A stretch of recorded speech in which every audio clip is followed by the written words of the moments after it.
Alhamdulillahirabbil alamin. Saya sedang berada di Masjidil Haram dan di depan saya kita terlihat ya, kita melihat semua itu ada Maqam Ibrahim. Maqam Ibrahim itu adalah bukan makam, bukan pekuburan, tetapi ini adalah telapak kaki Nabi Ibrahim ketika meninggikan Ka'bah. Tentunya dengan Nabi Ismail. Jadi awalnya Ka'bah itu kan pendek ya, hanya batu-batu tumpukan, melingkar bersegi empat, kemudian ditinggikan lagi, dibangun lagi sampai seperti saat ini. Nah, untuk mencapai ketinggian itu kan memerlukan tangga kalau sekarang. Nah, menurut sejarah bahwa itulah telapak kaki Nabi Ibrahim ketika meninggikan Ka'bah Baitullah dengan Nabi Ismail alaihissalam. Dan luar biasa, Masya Allah. Saya kira untuk saat ini mungkin tidak terbayang bagaimana kondisi pada saat itu membangun setinggi ini dengan tidak menggunakan tangga biasa.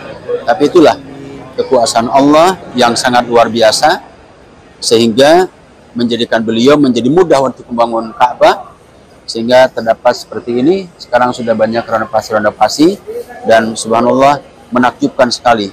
Dan ini ya Allah merupakan tempat titik ya, Ka'bah, tempat titik sholat umat Islam, kiblat umat Islam di seluruh dunia. Semoga kita semua mendapatkan keberkahan dari adanya Ka'bah ini, dan semoga ini menjadi wasilah untuk mendekatkan diri kepada Allah Subhanahu wa Ta'ala. Mengabadikan kemurnian Nabi Ibrahim dalam beragama dengan menyembah Allah Subhanahu wa Ta'ala, menegakkan kalimat tauhid kepada seluruh umat manusia. Jalan hidupnya diabadikan dalam Al-Quranul Karim sebagai teladan abadi dan ditempatkan sebagai rukun Islam kelima, yaitu menunaikan ibadah haji.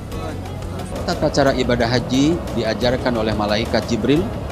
Malaikat Jibril kemudian melakukan tawaf bersama Nabi Ibrahim alaihissalam dan Nabi Ismail alaihissalam selama 1 minggu. Setelah Nabi Ibrahim kembali menunaikan ibadah haji, Allah kemudian memerintahkan seluruh manusia untuk menunaikan ibadah haji.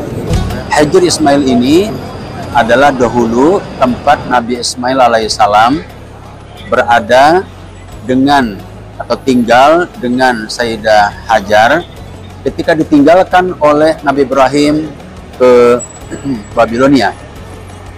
Jadi beliau dengan anak yang kecil, anak yang belum dewasa, di situ tinggal. Maka sekarang di situ ada tempat yang melingkar namanya Hijr Ismail. Itu sejarah singkatnya begitu.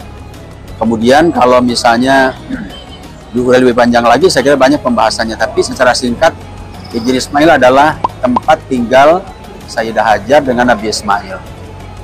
Kemudian yang berikut juga ada Ka'bah. Tentu dipahami semua bahwa Ka'bah itu adalah tempat ya untuk kiblat untuk umat Islam di seluruh dunia. Nah, di dalamnya di Ka'bah itu ada hal-hal yang besar, misalnya ada Hajarul Aswad. Ini di sudut yang lurus dari saya, tangan saya, ada Hajarul Aswad. Apa Hajarul Aswad itu? Ialah batu yang didatangkan dari surga untuk menghapus dosa manusia. Maka kita ketika melaksanakan tawaf suka memulai dengan Bismillahi Allahu Akbar, lalu dikecup. Tapi kalau bisa memang kita langsung mengecup batu itu. Tapi kalaupun tidak, minimal di start untuk tawaf kita mengatakan Bismillahi Allahu Akbar. Kemudian juga ada rukun Yamani ya di sekitar di pojok yang satu lagi. Kemudian juga ada pintu Ka'bah. Ini di mana kita lihat kaum muslimin sedang ada di sana berdoa kepada Allah Subhanahu wa Ta'ala agar senantiasa ya hajatnya dikabulkan Allah. Nah, kemudian juga yang bersejarah juga ada di salah satu sudut ini ada talang emas. Artinya apa itu? Artinya dikala hujan turun, itu hujan itu mengalir ke sana, ya, ke talang itu. Nah, sehingga orang-orang Arab dan sekitarnya meyakini ketika hujan turun, kemudian talang emas ini diisi dengan air, mereka mandi di sana. Mandi, kemudian berdoa kepada Allah, karena itu sesuatu yang sangat jarang. Nah, diyakini bahwa dalam keterangan, barang siapa orang yang berdoa, kemudian apalagi sampai turun hujan pada waktu hujan ya, dan melalui talang itu, diyakini bahwa itu ada keberkahan, ada doa yang sangat mustajab.